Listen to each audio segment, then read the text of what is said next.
piece near here, right?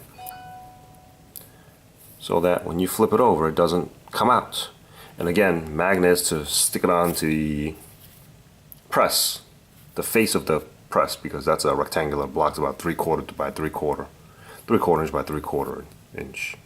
So this mounts on there, and I stick this pin in there. Ah, crap, I just lost it. Whatever the case is. And it comes down perfectly straight. No problem whatsoever. So that's a stupid little fixture that I'll probably never use again.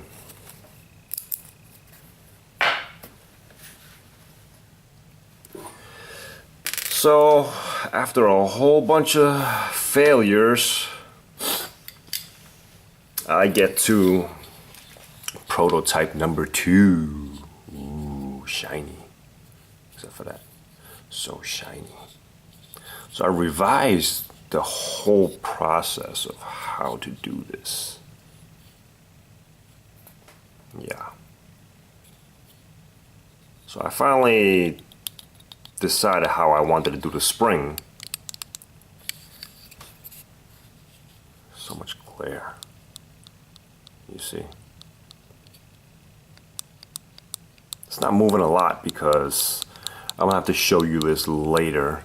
If this was to be disassembled, you'll only be able to see this if it's disassembled, and I don't have an extra piece laying around, a scrap piece laying around. Aluminum is too thin, it's too weak for what I needed to do here.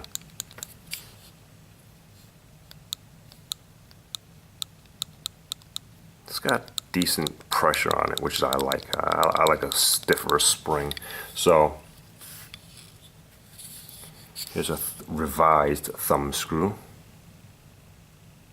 I love that finish. It's not a full arc where it will leave a smooth finish, like a prismatic finish.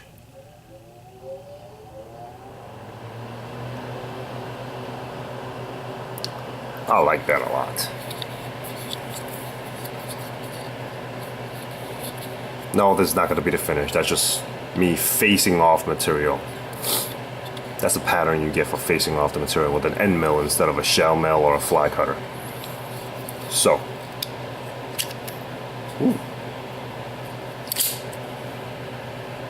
Almost cut myself there. So it locks real nice. It locks really, really nice. I got that down perfect because I filed it down, I test fitted and everything. But that radial bearing does leave a little bit of, like I said, they say blade play. There's a little bit there, which I don't like. So the design of that has to change again. All right.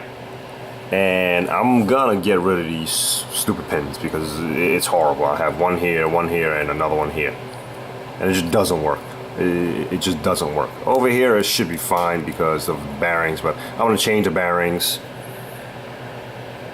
Change it to the thrust bearings. Thrust bearings are a lot better for this application. So I'm gonna need to change that. Instead of radial bearings, thrust bearings, ceramic, maybe carbide, I don't know yet. Depends. Maybe even just regular stainless steel balls. See, I got rid of those. I got rid of that pin and put a screw in there. This is that one piece mil spec bolt. And you know, I fought this for a long time, about 4 days, on whether actually to punch a hole through this side so I can screw it down or not, or machine the bolts to exact length, because these here were supposed to be flat, just like this, no through holes whatsoever. Again, that was a basic concept. However, this surface here is only an 1/8 of an inch, and for me to tap or even thread mill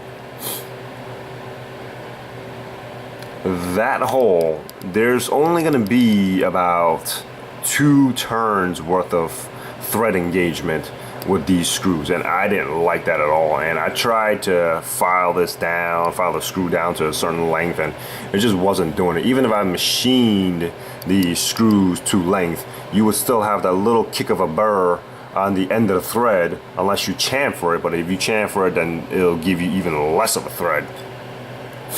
If I machine these to length and put a chamfer on it, you'll basically get 1 turn out of these screws, and 1 turn is just not good enough. So I said, you know what? Finally decided to just drill it through so that it makes my life a lot easier, honestly. And actually it doesn't look too bad. I fought myself really, really long on whether to actually punch these holes through or not. I don't know why. Maybe I like to be difficult sometimes with myself. I don't know. So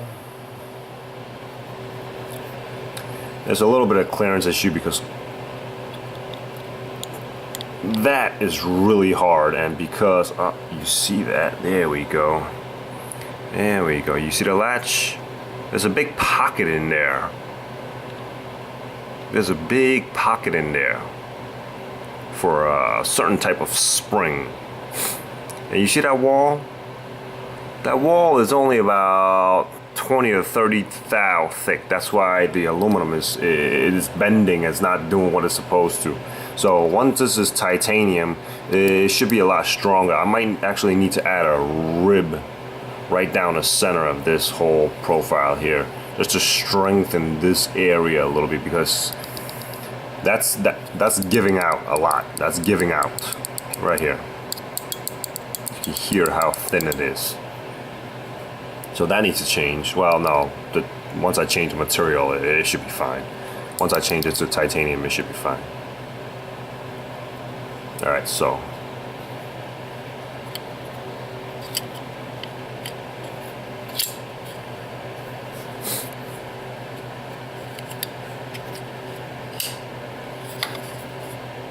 it's not a flipper, I guess. I guess they want to call it a flipper. It's not a flipper. So I need a little more clearance. I need a little more clearance there to, and also, I need to get better action on this, because I think my profile, this profile down here is wrong. I need to give it more of a slope, so that when it comes down by itself, the spring should catch and close. But instead, because of that arc or radius or compound arc, it deflects it back. So that needs to change. But once it closes, it's not too bad. You can loosen it, but it can't come out. I think I got the fix for that for revision number 3 though. So 1 screw, 2 screw, and still have those 2 angles there to keep it from to keep the top guard from moving. I like it. So remember the old design here. This design gave it a very, very loose blade. Some people like it, some people don't. I'm leaning more towards not liking it. So here it is. Here's the fix.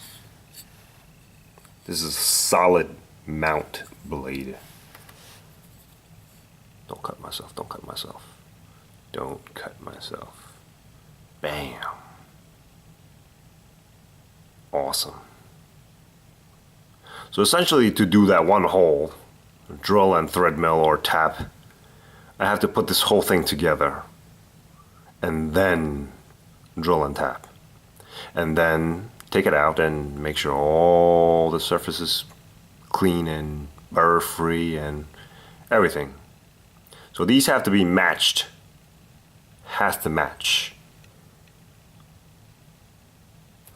So if I machine this and machine one of these and I put them together and I drill and tap this or thread mill this, this has to stay as a couple. Because if I put a next piece in after the drill and the tap, I don't think it'll match, and that thread will get screwed up because it's on two halves. It's on two pieces of material. But that's how I solve this. See, the blade is really solid. The blade is really solid, and it doesn't have any sort of play. And I also closed the gap right there. It hardly has any gap. I believe I left a thou. Prototype number 1 had about 2.5 to 3 thousandths gap for the blade to slide in, and I closed that up to about 1 thou to 1.5. I check it with a depth mic and I check it with a mic to make sure it stays very, very, very consistent. And again, I checked all the blades and they mic within half a thou. So, solid blade design. It's a little more of a pain in the ass to take out the blade, but whatever the case is.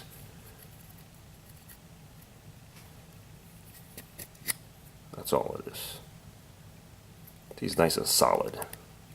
Even slipping it in is hard. It's awesome. I like it. Just a little tiny tug, that's all. Doesn't need much to keep it in there. You know why? Because this is the design of this whole thing. So once it slips in, this set screw here, let's take a look at this set screw. It's got a point. It's a pointed set screw. So it's got an angle. I believe the angle was, what was this angle here? I believe it was 110 degrees. I gotta look at my CAD drawing. I believe it's